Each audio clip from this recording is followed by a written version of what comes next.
Hello, I am Tatsunami, and this is the audio commentary for Sacrifice Reijyuken's first chapter. This will be something I will be doing going forward with both this series as well as Sukebancho. So if you are interested in some of the background in terms of character designs to plot points, anything like that, I'll be going through each individual chapter and going into detail about that sort of thing. I highly recommend you put this on in the background rather than actually paying full attention. I think this is definitely more something for when you need something on, if that makes sense, and hopefully you can learn something new about the series or my creative process or anything like that. Now, just to keep in note, I will be talking about the spoilers of the chapter, of course, but if at any given point I will mention things in future chapters, then I will have, I'll mention it. I'll be like, I'll mention a spoiler right now so you can skip ahead, and I'll provide a timestamp and all that. Because there will be instances of stuff like light foreshadowing that I might mention at times. Of course, if you want to check out Sacred Fist Reijyuken for yourself, you can either go over to Globalcomix link in the description, of course, and read through all the chapters that are out to be the most caught up, or if you prefer the audio version, then you can go either to the Japanese version with the subtitles, which will be in the first YouTube link in the description, or you can go to this channel and you can watch the English dub that I'm assuming is going to get released as this audio commentary goes up. And going forward, I think I will be scheduling it so that the audio commentaries go up around the same time as the English dub goes up on this channel. But of course, the Japanese version will always be ahead by at least a month, so if you do want to catch up in that regard and watch the Japanese ones first and come back here, then by all means, you can switch between the two YouTube channels, of course. And it's rather easy to watch the Japanese version. You just have to turn on your the annotations or the closed captions, and all of it will be synced up. So, and on the topic of the voice dubs, I probably won't be going into too much depth in terms of voice actors or the voicing process or anything like that in these videos. It will definitely be more me talking about the actual source material, the actual manga that these dubs are based on, of course. However, if there is a certain voice actor that you very much enjoy, then there is always links in the description of each of the episodes that they appear in, and you can go and take a look at their socials, and I highly recommend you do so, because there is a plenty of talented cast in both the Japanese and the English versions of this, and I am eternally grateful, I really am. But anywho, without further ado, let's take a look at Chapter 1, of course. This is Reijyuken Chapter 1, The Curse of Flames. This chapter was initially released, I believe it was in April 2021. I'll put the date up, of course. So at the time of this recording, it has been about 2 years and a half, of course. And one thing I have to mention about the Reijyuken chapters is that I've only did the storyboarding, the character design, as well as all the colors and the final editing. I didn't actually do the line art. And that is the case for the first 8 web manga chapters of Reijyuken, where the artist is Jersey, of course. Fantastic artwork, and I absolutely love her art style, of course. And following from chapter 9 onwards, it's all a solo project by myself, and I have just been copying her art style to my best ability. So there might be a bit of a shift in the art style when you get to a certain point, and that's basically where that comes from, of course. Now, one sort of important thing that I have to talk about is that each chapter doesn't actually equate to each dubbed episode, which is a little bit confusing. Chapter 1 does equal episode 1, or the first dub, but when you get into chapter 2, chapter 3, it's basically 2 chapters equals 1 YouTube video, and the reason why I do that is because I draw and I upload in 15-page chunks. But when it's 15 pages, that tends to be about like 2.5 minutes, 3 minutes of audioed footage, I suppose, which I feel like is a little bit short for something like this, some sort of like audio drama sort of situation that's happening here. And that's the reason why I combine them in 2 parts, I suppose. But of course, with all these audio commentaries, I will mention in the title both the chapter count and the episode count, so it doesn't get as confusing, if that makes sense. And one of the advantages, actually, I will lightly touch upon this, but one of the advantages of doing the two half structure, I guess you could call it, is that you can make the story flow a lot quicker in that regard. If I did one 30-page chapter, basically, I always like having a cliffhanger at the end, of course, but if it's two 15-page halves, you can have a cliffhanger in the middle, and then you can have one at the very end as well. So for the audience watching, they can get hooked halfway through the episode, and then at the end of the episode, and they might be like, okay, I'm going to check out the rest of the series, or wait for the next one to come out, that sort of thing, right?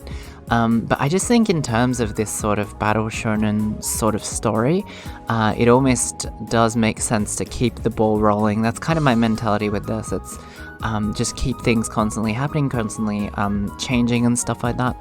I do feel like one of the major complaints within the shonen community is that, of course, the whole thing about filler not being very good, right, within these anime adaptations and whatnot. And I do feel like it is very important in terms of pacing to really have things happening in this sort of thing. That there is a ton of shonen battle stuff out there, so...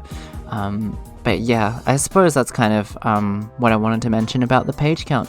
Anywho, I'm going to go through the chapter along with you, so if you haven't actually read the first chapter or watched the first chapter, then I'd highly recommend you go do that first, and then you can join me here, and we'll go through some of the processes and some of, bits and pieces like that. So yeah, let's hop into it.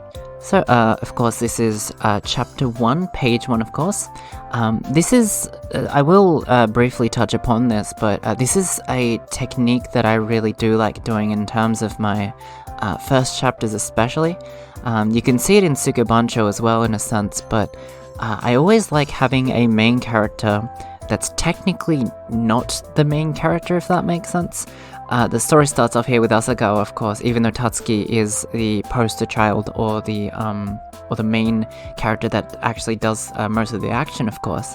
But I do like having this viewer character, right? And I do think that is something that makes my writing a little bit distinct, where you sort of have this very human main character that's kind of watching in and acting as the reader's eyes in terms of, taking a look at this whole new world, as well as, joining into these kind of like fantasy sort of elements, I suppose.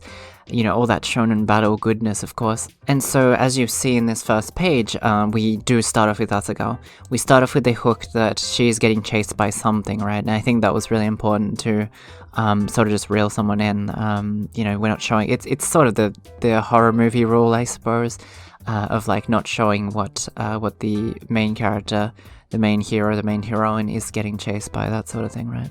And yeah, that's not much else to really add at this stage here. Although I suppose we could talk about Asagawa, of course. In fact, I'm going to go to her proper introduction and we can do that. Of course, second page is the chapter cover. This one's rather tame. I'm sure if you all have read ahead or even read Sukubancho or anything like that, you might have noticed that some of my chapter covers are very much like fashion inspired. I do my best to try and get my main characters, or just, any of my characters, in clothes that they usually wouldn't wear within the storyline.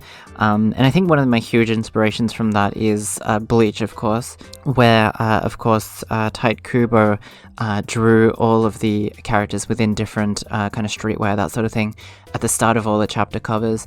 And I just love that sort of thing. I love straight fashion to bits. And I think you can kind of see that within Sukubancho a lot more, because the clothes, and I will go into this within the Sukubancho audio commentaries, of course, but the clothes in that series are very important, right? They hold a special sort of role to the characters in a sense, or, like what they're wearing and stuff. Not so much in Reijyuken, it's a lot of just school uniforms and that sort of thing, and that's kind of the reason why I like to have a little bit more fun with the chapter covers. This one, of course, is a bit more tame, I suppose, because it is the first chapter, so just introducing the viewer to the main characters is sort of, the way to go about it, of course. So yeah, I'll go into depth of going forward with these as well, about any main character in terms of inspirations of the character, or maybe just certain design aesthetics, that sort of thing, but we will go into that when we get to each of the introductions. In fact, we're getting into Asagawa's introduction here, so here we go. Okay, so of course, here is Hanazono Asagawa, or Asagawa Hanazono, depending on which version you're watching, of course, because, the Japanese, they have the last name first and all that, but basically, Hanazono means like a field of flowers, and Asagawa is a type of flower. I'll put it on screen now. I don't particularly know what the English translated version of that flower is off the top of my head, but it is a very vibrant blue flower, and basically this was just done because I wanted that contradiction, or that comparison, I should say, or the color contrast between Tatsuki, who is a very vibrant red character, and we have this vibrant blue character, right? And yeah, it is interesting as well. Asagawa technically has, I believe it's 3 different blues in her hair. So of course the side ponytail, she has the her fringe, and then the back of her hair as well. So yeah, it's a bit of a it's a bit much, but I think I do quite like using this sort of vibrancy, especially because I work on colored manga, of course, and I've considered doing black and white way back in the past, but it's just not for me. It's definitely not my aesthetic. I do feel like black and white tends to work incredibly well if you're really good at your line art, or if you have a very sketchy art style, or use a lot of cross-hatching, that sort of thing. But of course, I don't really have any of that at all within my art, so it's relatively simple, and that's the reason why using these colors really makes the characters pop a bit more. And yeah, I just think if it's digital, I might as well go with the color, I guess. It doesn't take too much more time on my end, so. There's a tiny little Easter egg that no one would have noticed, but I might as well mention that sort of stuff as well. Reijyuken's, the main story, I guess, or the school that Asagawa and Tatsuki as well go to, is a school called Nishikawa Academy, right? And Nishi means west. I used to work on my first ever web manga series was this table tennis series called Shugeki Lancer. And in that, the school that appeared in that was Toran Academy. And the To in that is the same To as Tokyo, which means east, of course, or that character means east. So yeah, in a sense, I wanted to Easter egg it a bit, and yeah, this school's the West School, I guess. Obviously, it doesn't take place in the same continuity, but it was just a nice little Easter egg that no one would have realized apart from myself. But I thought I'd throw that in, so there you have it. Of course, I really did want to show with Asagawa's introduction here that she is just a regular, just a regular schoolgirl, of course. She has a lot on her plate. It is her final year of high school. She has club activities, student council, all that sort of thing. She's just enjoying her school life to the absolute fullest, and which is going to juxtaposition with the things that happen within the second half of the chapter, of course. It's almost like this, sort of like this living in 2 different worlds kind of thing, right? Or getting dropped into this other fantastical world, I suppose. And this is just sort of like a, sort of like just a profile on the back end that will never really be shown or anything. But these 3 others technically do all have names, and they do have names based on different flowers as well. So of course I will have the names of the English translated flower names on screen as well, just if you're interested. So the one in green is Shunran, of course. The one in pink is Ume. And the one in blonde here is Himawari. So yeah, they all have flower names. I'm not entirely sure why I decided to do this, but yeah, I just thought it would just add a little bit more flair if they have their own little backstories, of course. You have Shunran, who's a bit of the tomboyish kind of delinquent-y character. Ume's always curious, she's very energetic. And then Himawari is very laid back and very, she takes things at her own time, of course. But yeah, I just thought I'd color code them as well, just to make it very easy to, for a new viewer to understand, okay, these are all different characters and wildly different personalities. I think that is very, I find quite a lot of importance in that sort of thing, of having little notes and little memos of maybe this, like things that won't appear within the storyline, but things like characters, what type of food that these characters like, what type of music they listen to. It might not appear within the storyline, but it's good on my end, because then I can figure out how they would interact with each other based on their personalities and whatnot. So over on this page, of course, it just goes over Asagawa's daily life, very much what I mentioned earlier on as well. She just goes to show you how busy she is with her daily activities. Funny little story with this middle panel, actually. This bunny, for photo reference, we took a look at this. It was very interesting. It was like a WikiHow article on how to pick up a bunny correctly, or something like that. We were just looking up person holding rabbit or something on Google Images, and that's kind of what it led to for the reference, of course. So this rabbit between Jersey, of course, and myself is known as the WikiHow rabbit. So only has one panel that it will ever appear in, but it's an adorable little rabbit. So moving on, we do have a little bit more in terms of these characters interacting, of course, bouncing off each other. Of course, Himawari is a little bit worried about Asagawa not having time for herself, and she definitely doesn't have time, that is for sure.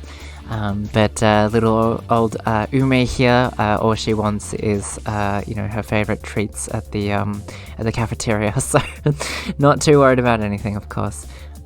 We do get a glimpse of Tatsuki in this bottom panel here as well, so I thought I'd just throw that in, of course. And we do see that Asagawa is very, she has heroism, I guess. She has responsibility for herself.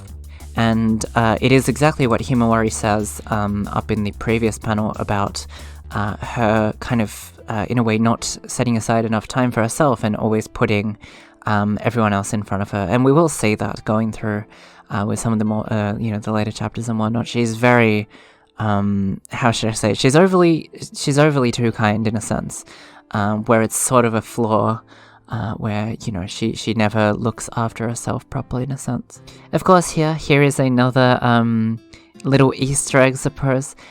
This boy here holding the smartphone is actually a direct Easter egg to Shugeki Lance's main protagonist, which of course was my first ever web manga series, by the name of Kyoya Yarizaki. So there he is in this art style, I suppose. He only ever appears in this one panel, but it's a nice little nod to a previous work of mine, I think. Of course, here it is displayed that Asagawa does have a strong sense of justice here. She's warning people for using their phones. She takes a look at the slider, of course, and assumes or wants to get into detail to see if anyone's up to no good in the school. So she does have a very, very strong sense of justice.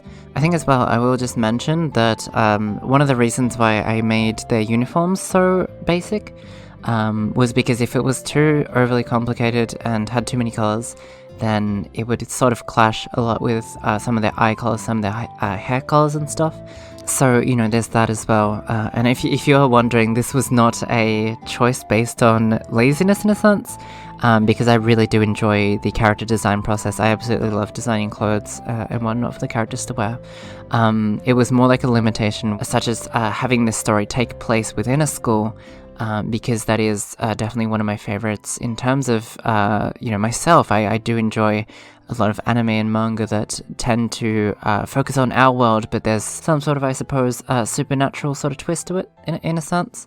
And I sort of did want to replicate that sort of feeling. So starting off within a school life, going into more, fantasy sort of realm, I suppose.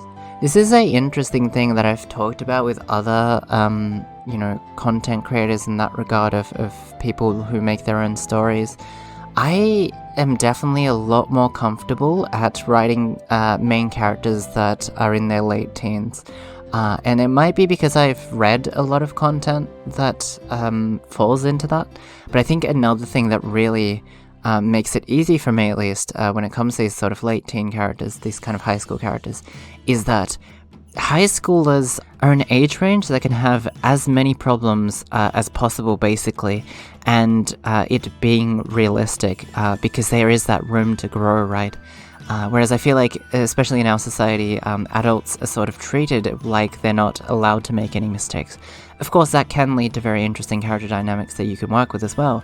I'm not saying that you couldn't do that, but I just tend to, because a lot of my series and a lot of my storylines tend to be about this growth, right? This almost, zero to hero sort of situation. I just feel like it's always just come to me much more naturally if the main characters are, 17, 18, that sort of thing.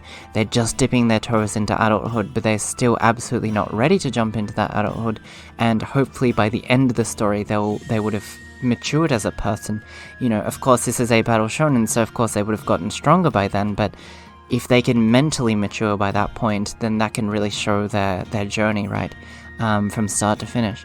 And I think that's really important for stuff like this, especially a battle shonen. If there is a main character who's just way too OP from the beginning, and there isn't, maybe they'll tumble a couple times, but maybe there isn't a lot of mental growth by the end of the series. At least in my eyes, that doesn't land as well, I feel. And so that's kind of the reason why I have this sort of emphasis on, you can clearly see that both Tatsuki and Asagao do need to improve in a sense. They're not bad people by any means, far from it, especially with Asagao, but she is a little bit naive in a sense. She doesn't know enough, and like I said, she does put everyone in front of her, which, yeah, I suppose it's unrealistic, right, if she is going about doing absolutely everything and not having any time for herself.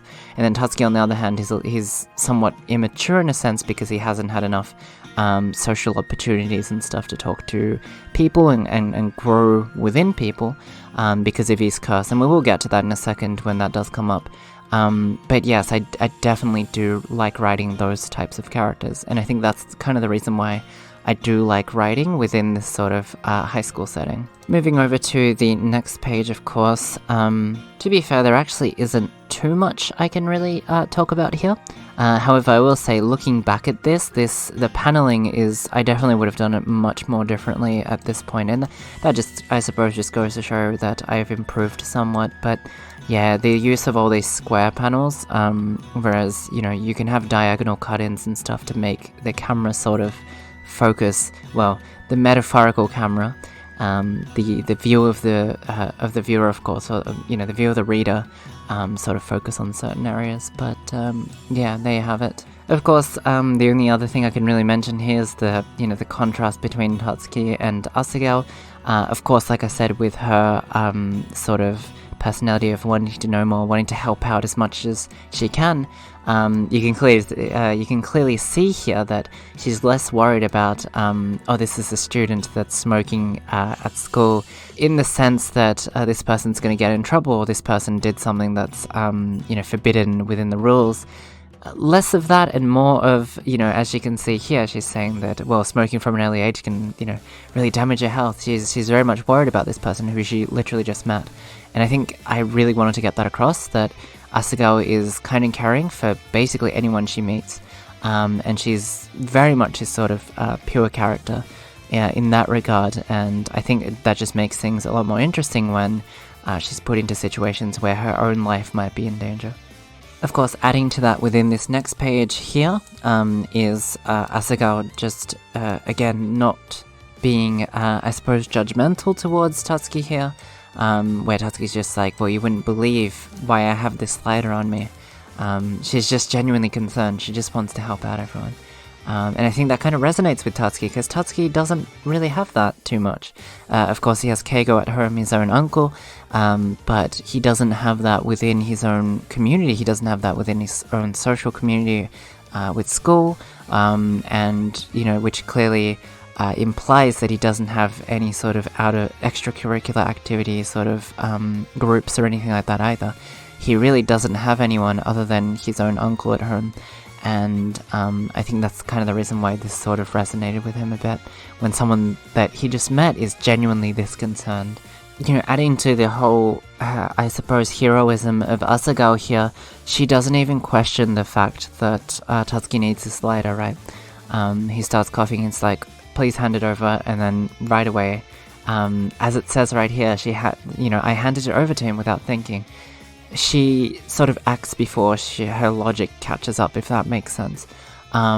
And I mean, going forward, maybe that might get her into, more dangerous situations and stuff. I'm not saying this is any, foreshadowing going forward or anything like that. Anything of that nature, I should say. However, yeah, I do think that sort of character trait was really important to really solidify within these early few pages of this chapter. And then, of course, Tatsuki, just breathes in the flame, of course. I think this idea, I don't entirely remember why this ended up happening, but first of all, I think I should mention that Reijyuken has been in the back of my mind since 2014, since I was around 14 to 15 years old. And there were original versions of it, but unfortunately my artistic level just wasn't good enough at all, much worse than it is now, obviously. Well, in a positive light, that just means I've been improving, but in that version, things were a lot more different, and I think the main thing here was that I wanted it to be a little bit more mysterious in a sense, where the reader doesn't initially know what this manga is going to be about, or what the motif is, or anything like that. There's no real mentions of any, for instance, fire powers or anything like that at this point, right? Could it just be about curses? Could it just be about these kind of psychological things that happen within mundane life, right? And I think that is important that the reader doesn't know just as much as that Asagao doesn't know here. And I think that just all led to this whole idea of, well, what if there's a character that has to breathe fire? But not in the traditional sense that you have to breathe fire outwards, you have to breathe fire inwards, right? And that's the reason why he's holding a lighter, and everything just sort of clicked, because then you have the student president character who meets this sort of delinquent looking character who has a lighter, but not for the reason that you might think. There's another reason behind that. There is a necessity behind having this lighter, right? And yeah, it was just one of those lucky moments where one idea had this domino effect and everything just connected around it. And I think that's kind of the reason why I'm a little bit vague in terms of what exactly inspired this. I think it was just a thing of just something that just came into my mind at one point. And then from then on, it just made so much sense, so I went for it, if that makes sense. But anywho, let us continue on. Of course, this is just sort of obvious, but I do like having some of these sort of aura textures in the background as well. I do use a lot of these sort of cloudy sort of textures, or, speed lines, that sort of thing, especially the very colourful ones, to really play with colour. Of course, this is just the whole juxtaposition between the red and the blue, of course. But yeah, at this point, this is sort of the midpoint of this chapter, even though it is actually only 10 pages in, where this is a 30-page chapter. This was the original cutoff point for, this is sort of the middle cliffhanger in a sense.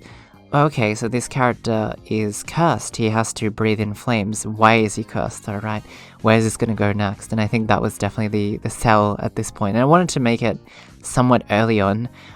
It was intentional. Instead of dragging it out to page 15, I did bring it forward, so that people might be more interested and more inclined to either watch to the video to the end, or read the chapter to the end, whatever it is.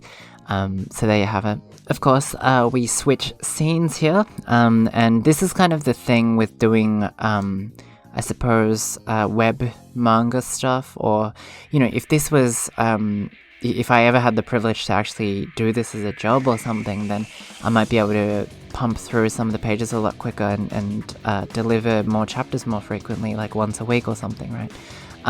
But because of the schedule of me trying to post once every 2 weeks, that sort of thing, or 15 pages every 2 weeks is sort of my goal, but sometimes that does get delayed, of course. But because of this, I really have to pick and choose what I can show and what I can't show. And one of the things is the passing of time. I can't just dawdle on and kind of connect every scene together.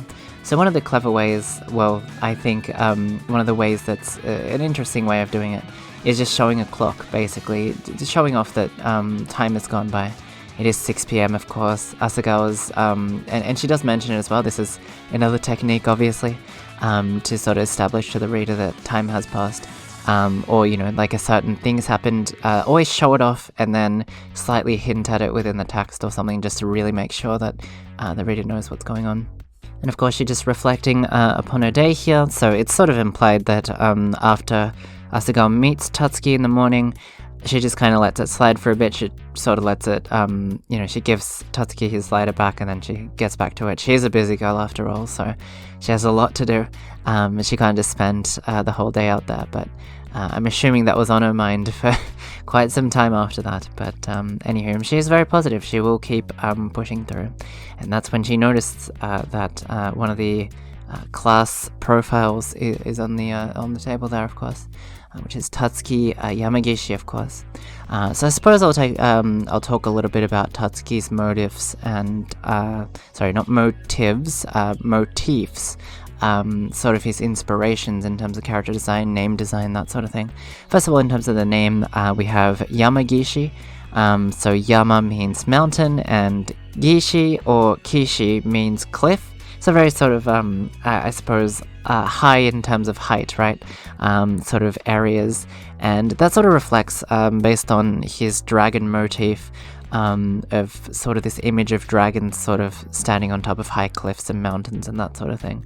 Of course, Tatsuki, the Tatsu in Tatsuki, means dragon. It is the same as the Tatsu in Tatsunami as well, if you are wondering. And Ki means sort of to shine, or in sort of like a bright way. And I did this for two reasons, because of his fire powers, which obviously it will light up a dark room, but also a metaphorical thing. As the series goes on, I'm sure he's going to sort of light the hearts of the people around him. He's going to be this sort of positive influence. He might not be the greatest in terms of the words he says. He might be awkward in that sense, but his actions are really going to spark a fire, in a sense, in the people around him, and that's kind of the reason why this name came to be. Of course, his hair is the red, juxtaposed with the blue, as I keep mentioning, and sort of the spikiness, I guess that's kind of like a fire sort of influence. It almost looks like sort of dragon teeth as well, and so yeah, that was kind of the natural thing that came to be. I will let you all in on a little secret of mine when it comes to manga. It is a bit of a technique I use to cut down on time, and this is very important. If any of you are thinking about doing some sort of consistent uploading, whether that's video making or manga making, whatever it is, you really have to understand or look at your schedule throughout the week and really understand how much time do you have and what are some elements you can cut out and still make this experience still feel like your own finalized work, if that makes sense. And where I'm going with this is that a lot of my characters, if you have noticed, don't actually show their ears. And that is actually a technique that I use to cut down on time in terms of drawing. Sure, an ear or two here and there isn't going to really change all that much in terms of time, but when you have to draw ears for every single character, for every single panel, well, yeah, that just definitely makes things a lot more lengthy in terms of production. And it fits right in terms of this anime art style, and in terms of these anime characters, a lot of them do have this kind of spiky, wispy, sort of long animated hair, I suppose you could say. And obviously there are characters that show up with their ears showing. It's not all the time, and obviously I'm not going to change a character design to make it just easier for me to draw just for the sake of it. But if I can get away with little things like that, then I absolutely do go ahead and do that, just because it makes my job a lot easier to really pump out these chapters and keep the pace up and keep the content coming, of course. So moving on, of course, there's a very interesting thing here. There is a table tennis racket. This is another Easter egg in this kind of lost items box, which is a direct reference to the Shugeki Lancer, of course, which is my first web manga work, which did focus on table tennis, so that's the reason why that's there. And Asagao connects the dots that Tatsuki was the one that lost she'd seen Tatsuki's name before somewhere, and that's because he lost his homework, basically. Which leads to the two of them meeting. This was one of the ways that I got the two characters to narratively interact with each other in a sense, where she figured out that, well, this is the address on the records book, or the profile page, I should say, and now there's a reason to drop something off, right? So yeah, it's just the little thing that could absolutely happen in any school situation, and so that's the reason why I went for it. It is very interesting to also note that I suppose I did try and texture some of the walls with some pre-rendered stuff in Photoshop, of course, but in retrospect it didn't work as well as I wanted it to, but hey, it's something. It's all about experimenting at the end of the day. A lot of like gradients in the second or the right panel here, of course, in terms of the light source, so that one's kind of a bit of an interesting one there. But anywho, meanwhile, we switch over to Tatsuki's perspective. He has gone home now, and Keigo, we are introduced to the character of Keigo Yamagishi, of course. As I mentioned earlier, Yamagishi is the same, mountain and cliff. Keigo doesn't really have any strong sort of references within his name. It was just a name that I thought would be a good one in terms of this sort of like a sort of guardian figure, I suppose you could say. But yeah, it's a very much a standard name, so. His character design also had to be somewhat similar to Tatsuki, and that's the reason why he's got the spiky hair. He has it back in a ponytail, and of course he's got the apron on because he works at a bike shop, of course, a motorbike shop. And he's just a bit of a goofy guy who, does what he likes doing, of course, in his little shop. And I suppose that's kind of the reason why I went for a design like this. In a way, he's sort of the comedic relief character, but as you will get to some of the later chapters, like Chapter 2 and Chapter 3, he does definitely have a more serious side as well, obviously. But here we sort of see this kind of, it's less uncle-nephew, and it's more just sort of big brother, little brother, in terms of how they banter with each other. Tatsuki's, annoyed. Keigo's sort of worried in a sense that Tatsuki doesn't have any friends, and what's he gonna do going forward? But then Tatsuki retaliates saying, wait, you're nearly 30, you don't have, you're not even married, so so there's definitely this sort of like strong banter going on, and I imagine that's kind of what they're like every single day, where deep down they do care for each other, but it's very brotherly, I think. Of course, one more thing to mention is that Keigo's hair color is a little bit darker than Tatsuki's, and this is kind of to show off that he's sort of the older one. He's kind of the slightly more mature one in a sense.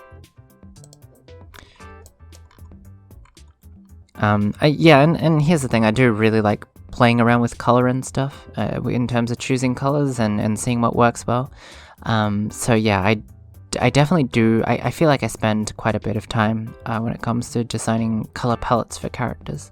But of course, here is where we see that Asagao meets Tatsuki, of course. And then, this is sort of where we get their first, I suppose, daily life sort of conversation or sort of interaction. Whereas before it was a lot more serious, now it's just kind of very mundane, if that makes sense. And you can really see the difference in their personalities. One's very focused and concerned and stuff, and the other doesn't really care. So moving on, of course this is the halfway point of the chapter, and there is a lot of more explaining, I suppose, because it is a chapter 1. And one thing I will mention as well is that I've written 3 chapter 1s at this point, as in not 3 Reijyuken chapter 1s, but 3 different chapter 1s for 3 different series. And chapter 1s are always my least favorite to draw, or to make, I should say. And that really does come down to the fact that I enjoy creating these stories or serializations more and more after the ball is rolled, if that makes sense.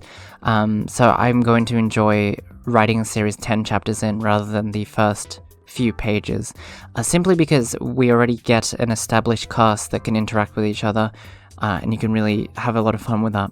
This top panel, actually, looking back at it, kind of breaks a manga rule, which is really bad. But Tatsuki's, TCH is ch or whatever, is meant to come after Keigo addresses, what he's done. Well, Keigo's phrase here, of course, is what I'm trying to say. But the order is not the right way. So that really could have been handled a bit better looking in retrospect. But again, those are the things that you just kind of improve. And I'm constantly improving. I'm on my 8th year of doing web manga. But I still don't, I feel like I've just, started. I've really just scratched the surface. So yeah, there you have it. Keigo here explains that, he's his uncle, of course, and I really need to establish this, what their relationship or what their family dynamic is really early on, so that the readers could easily understand that it's not technically a brotherly thing, or it's not, parental or anything like that. It's something, it's sort of in between, something a little bit different. Of course, we have some blatant foreshadowing here in the bottom left, of course, about Tatsuki's parents. I'm not going to touch upon that too much. But anywho, interestingly here, this is one thing that I kind of like looking back at this, is that Tatsuki in the top left panel of this next page, you can really tell that he's very much appreciating, or, he's concerned about Asagawa, of course. They only just met. They barely know each other, but he really, I think, because he was treated so well by her earlier on, where he noticed that she was genuinely concerned for him, he kind of does the same, but in a slightly awkward, sort of nervous way, I suppose you could say. This calendar is not a reference to anything, so I have no idea what it is. Of course, here on this next page, I also do feel like I could have done this quite differently. Keigo does do a bit of an info dump in terms of what has happened, which could have definitely been split over a few more bubbles, or, streamlined a little bit more. But because I was starting out with this series, just getting started, I wasn't entirely sure what the text count and stuff like that could be, or should be, I should say. But that definitely does get a lot easier to read going forward. And adding to what I just said earlier as well, Tatsuki and Keigo, they clearly care for each other, but Tatsuki is a little bit awkward. I mean, he's at that age, of course, he's at that sort of edgy, sort of 18-year-old age, so... and yeah, he goes out to go buy a soda for Keigo here, of course. Of course, the Phantom Grape, a reference to Fanta Grape, which I wouldn't say is my favorite soda of all time, but yeah, I would say it's up there. I think that's kind of the reason why I put it in there. It's definitely in my maybe top 3 or something. Now we switch over to Asagawa, and yeah, she again is very interesting because she really does, and I really wanted to drive this point home. She does put others in front of herself, as I keep mentioning here. She was a little bit worried that, or she's kind of reflecting on the things she said just then. Was she a little bit too confrontational? Maybe she should mention it next time and clear things up, that sort of thing. And then yeah, she's a little bit clumsy in a sense, so she forgot to go buy eggs, of course. A little bit of context there. But then there's a bit of a turning point. Something happens, there's a hand, what is it? And I suppose this was another like page turner jump scare sort of situation, where it's just a full-on page with just what is this thing, right? So yeah, that's kind of what happened there. Again, looking at this, once again, the colors were a little bit too clashing, I think. Even though that was definitely the intention, it is meant to be something that's sort of outer-worldly and kind of, yeah, just mysterious in a sense. Gross looking. And that's the reason why there's a bit of skin tone, there's a bit of blue, some red, and then some hair. Yeah, it's a bit crazy. There definitely is a lot going on, but anywho. And similarly, there isn't really much else to talk about on this page, but some very dynamic angles that I initially storyboarded, and then Jersey did an amazing job with this creature design especially. So there you have it. We switch back over to Tatsuki, of course. There really is this perspective shift. I do love doing that. if there's multiple characters, then it is realistic to think that there is just as many perspectives as there are characters. So that's always fun to play with as well. But there you go. And I suppose here Tatsuki is more into Phantom orange than grape, like his uncle there. And then he notices some things in the background, of course. And so page 1 of this chapter that we first talked about at the very beginning, of course, takes place before this page. So in between Asagawa's encounter here and then Tatsuki doing that.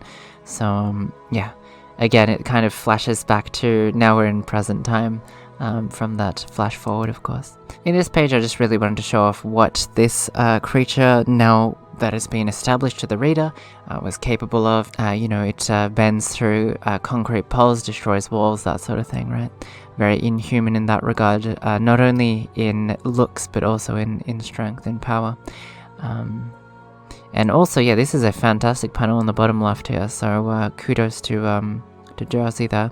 It's very dynamic and it looks amazing there, where he jumps down from the pole there, of course. Again, an incredibly dynamic panel with this creature up close, lashing out to attack.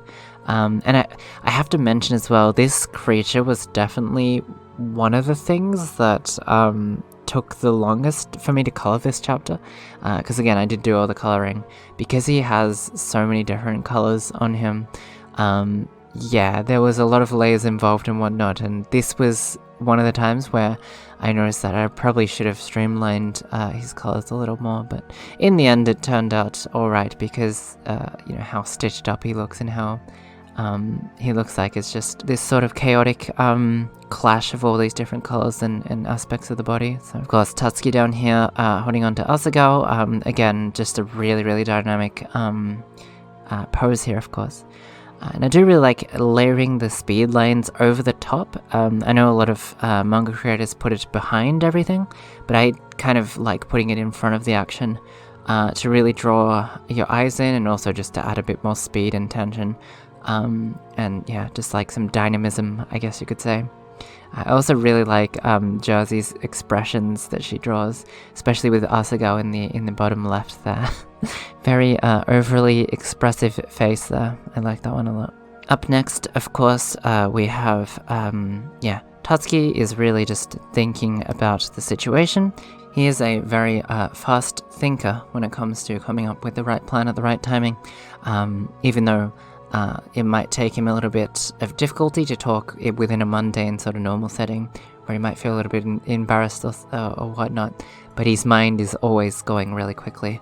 And I think that kind of is a thing that happens if someone's just kind of left to themselves for such a long time.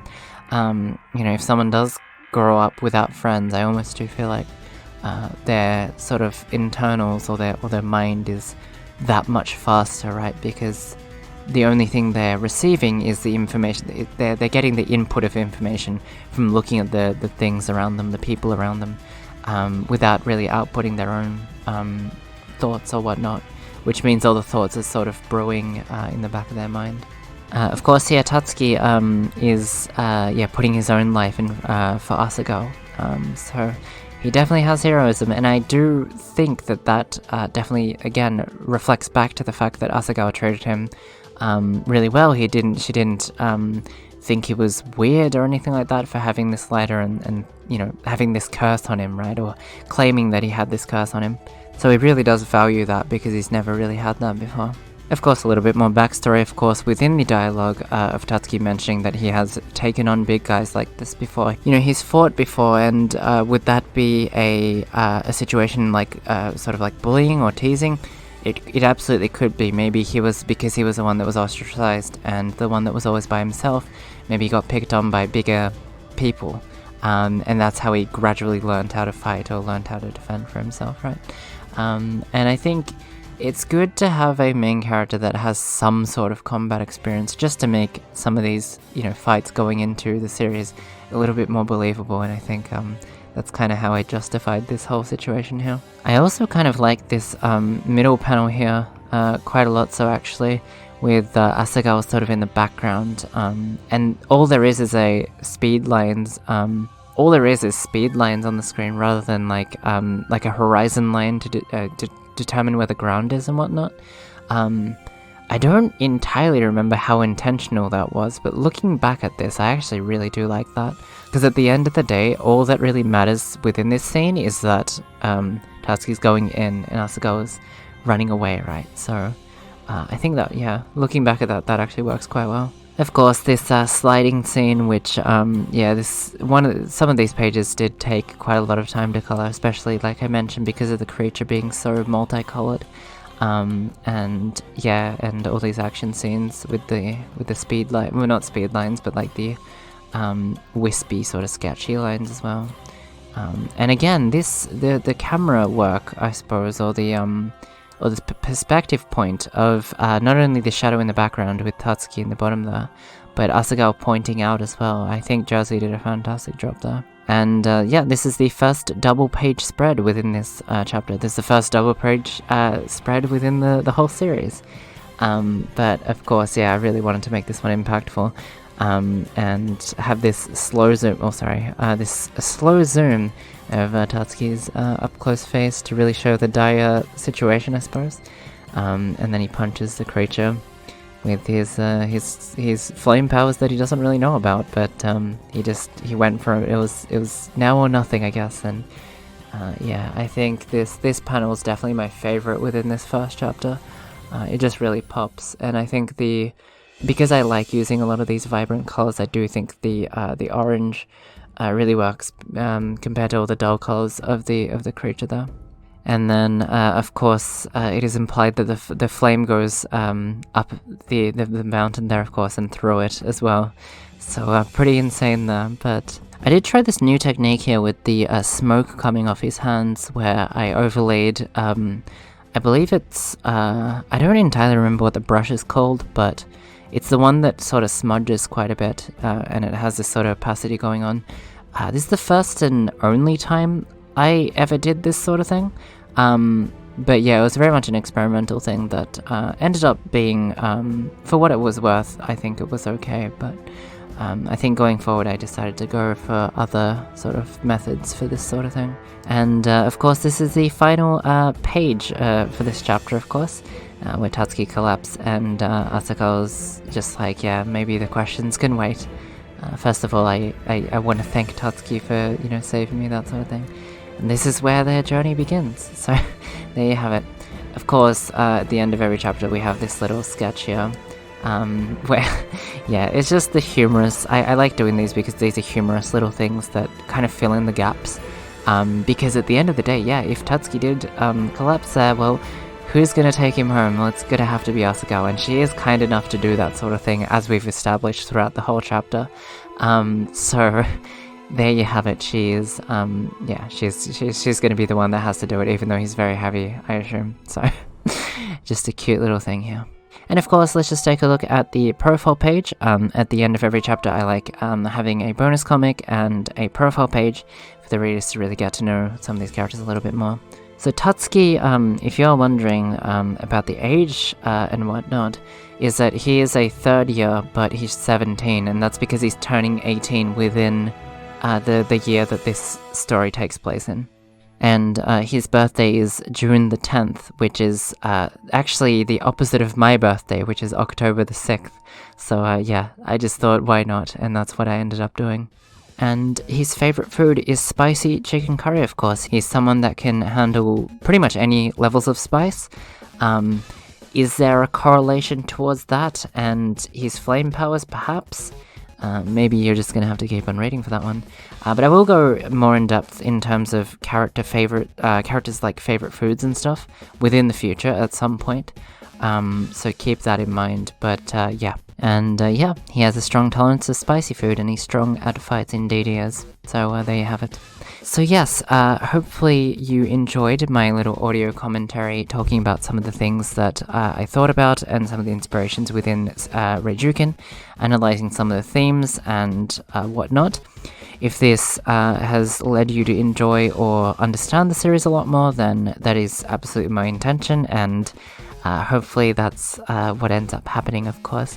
If you have any questions in regards to anything I've brought up, or maybe just anything about my creative processes of how I make some of this stuff, then feel free to write down below, and I'll do my best to respond to all the comments that I receive here. Anywho, I have been Tatsunami, and this was the first audio commentary for Sacred Fist Reijyuken. I will be doing this for Sukubancho as the chapters come out as well, so if you are interested in that, then please keep your eyes out. But for the time being, I'm going to end this one off here, so hopefully you learned something new. I'll catch you next time.